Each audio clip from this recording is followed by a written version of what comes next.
இன்றைய வாழ்வளிக்கும் வார்த்தைகள் மத்தேயு 13வது அதிகாரம் 23வது வசனம்.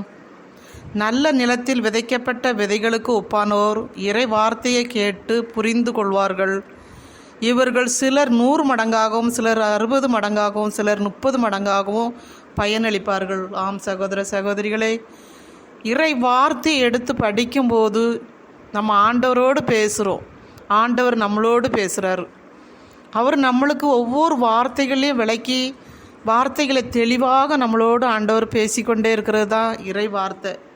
அந்த இறை வார்த்தையின்படி நம்ம வாழ்வாக்கும் போது 30, 60, 100 மடங்குள்ள ஆசீர்வாதத்தை நம்மளுக்கு கொடுக்குறார்.